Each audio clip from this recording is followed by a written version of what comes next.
At first, I would like to apologize that my ego is not, I can't hear my French. So I apologize for the fact that I do not speak your language, but the next year that I'm back, I promise that I improved my French. My name is René Zegerius. Normally I work for the Municipal Health Department in the Netherlands, in Amsterdam. I'm here of the RAND. It's an organization for radical awareness in Europe, a European organization, and we try to make a network from all kind of practitioners, professionals, to see if we can get some answers to radicalization. That's what we try. And that's the reason why I'm here, because I would like to get you involved in that network. And I hope after 5 minutes I will succeed on that. Because it's important that psychiatrists, psychologists, mental health professionals do assist in this problem. And that's the reason I'm here. I'm also here because of the fact that I always wanted to teach in Sorbonne.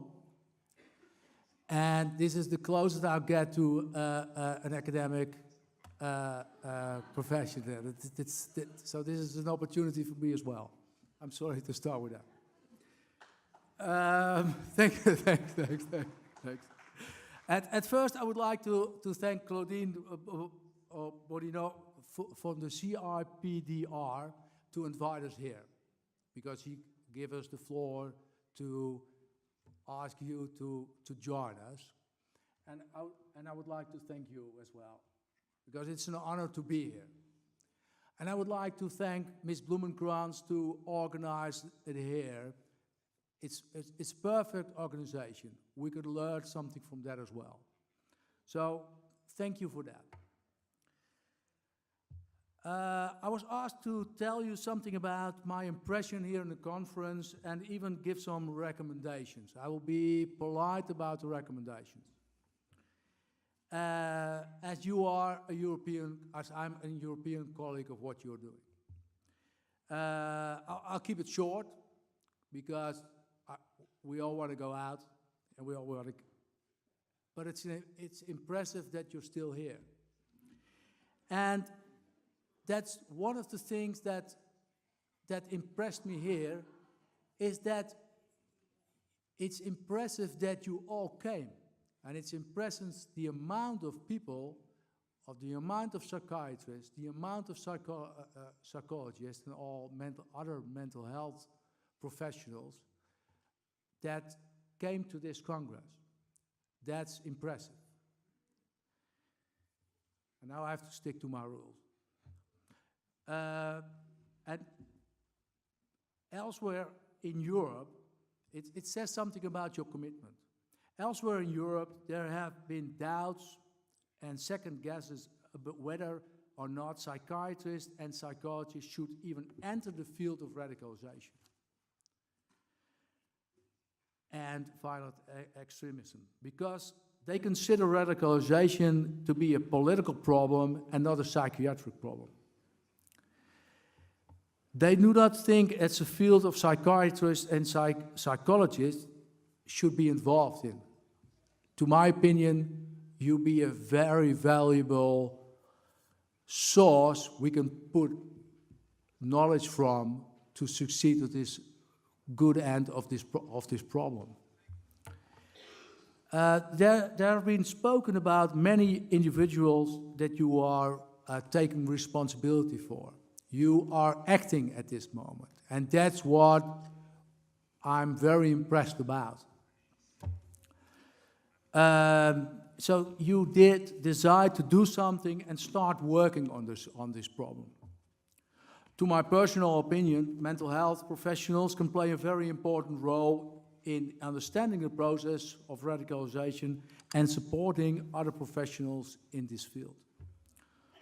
Of course, it's difficult to figure out what exact role should be the position of psychiatrists and psychologists. Should you specialize in the subject and become a radicalologist?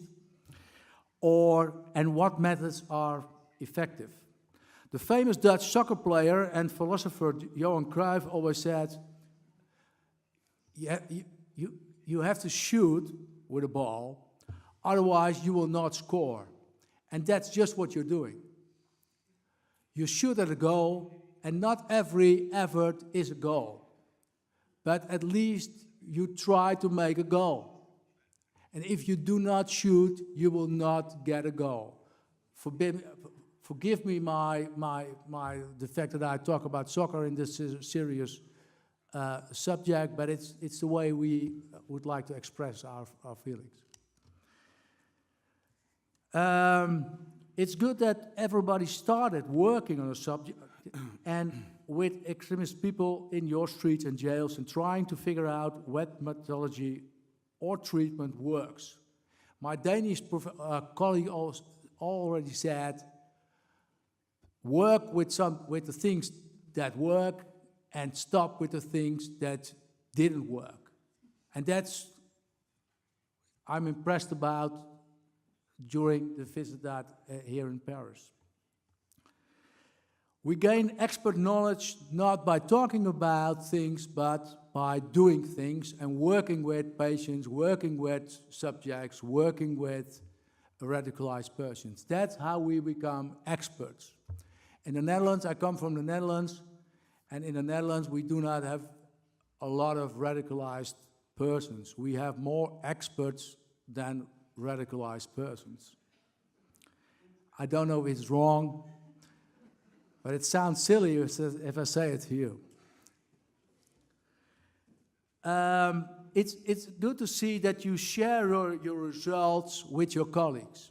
It's good to see that you're working on it, and it's good that the CRT and involvement of the Diderot University and the National Association of Professionals in this field are sharing their knowledge. That's good to see. That's not what we have in whole Europe, but it's good to see that you have that. I want to say three things before I conclude what I have to say. What I really liked about the conference is hearing that we share the same principles in the field throughout Europe. That psychiatrists and psychologists can play an important role in the field of radicalization. But that we have to be careful to raise too much expectations. Psychiatrists can't see into your head, can't predict the future, and we have to explain that a lot, especially on someone's birthday when they want to know what they think. So they ask us, what do you think that I think? It's not how it works. And we have to make sure that we explain what we're doing and explain what we can't. That's one of the major things that I am agreed on with you during the days before.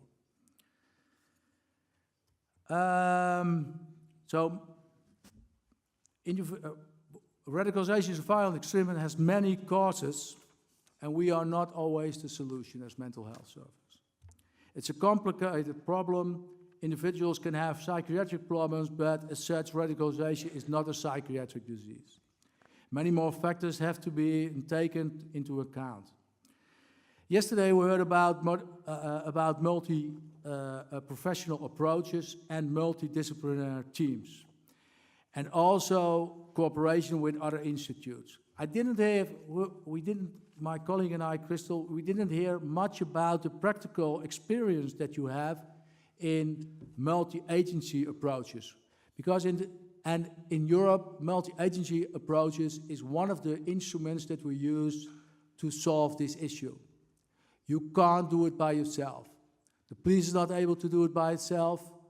We have to help them, but we have to do it with each other. And what I mean with each other, I mean with the Ministry of Justice, with the police department, with social health services.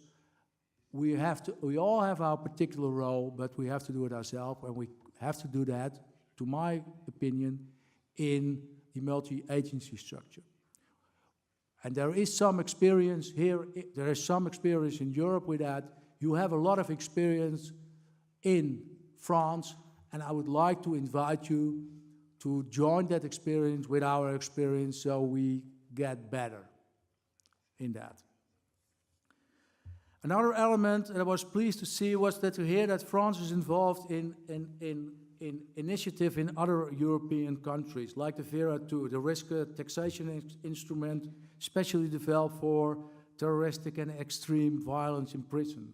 Hopefully we can analyze common factors in all these extreme incidents all over the world. We'll have to use knowledge with that, and we also use your knowledge in this development. I go back to Johan Cruyff. This Dutch soccer player and philosopher, he was better soccer player than philosopher, he said, elk nadeel heeft zijn voordeel. But I have to explain that, I think. It means that every disadvantage has an advantage. And it's a sad thing that France has so many experience with radical inhabitants. On the other hand, it will give you important knowledge and experience from working with these people.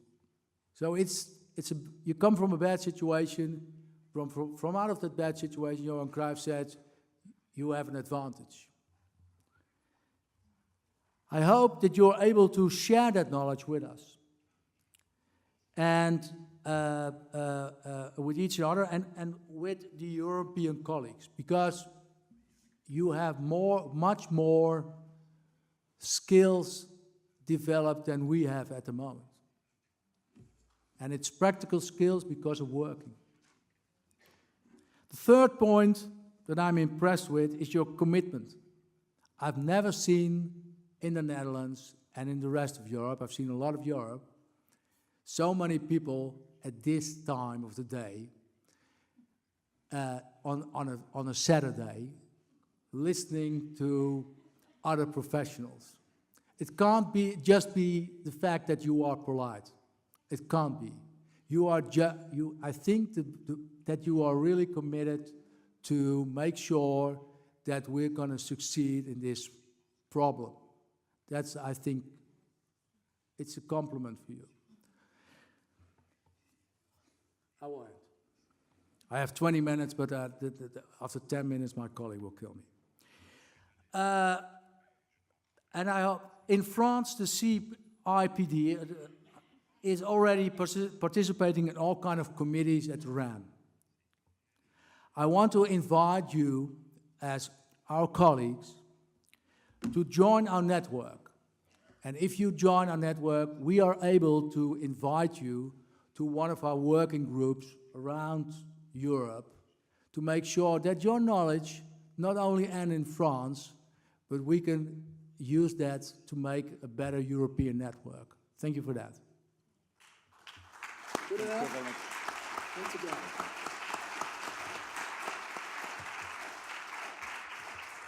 Thank you, René. You're welcome. And it's short enough? Definitely. C'était bien.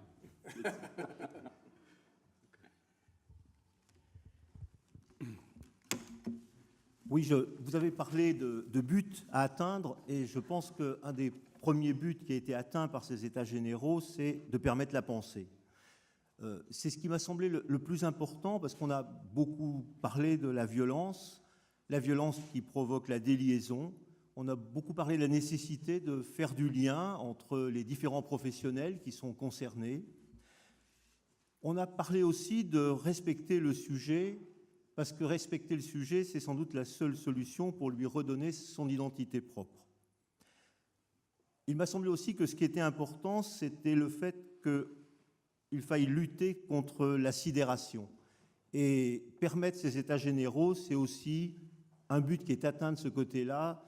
Lutter contre la sidération, ça passe par la parole, ça passe par la rencontre, effectivement, ça passe par la discussion avec l'autre, qui n'est pas toujours dans une position psychanalytique, c'est ce que vous avez dit à la dernière table ronde tout à l'heure, et je pense qu'effectivement, il faut pouvoir restituer cette parole. Ça passe par tout ce temps passé ensemble à réfléchir, ça passe par ce temps nécessaires pour lutter contre les stigmatisations, pour résister à la haine et à ses effets de pression sociale. Parce qu'on en a beaucoup parlé aussi dans ces journées, la haine qui est en jeu dans le terrorisme, elle provoque aussi des réponses qui peuvent être de haine en face. Et il faut résister à ces réponses-là. Ces états généraux ont, je crois, permis de penser pour pouvoir résister à cette haine.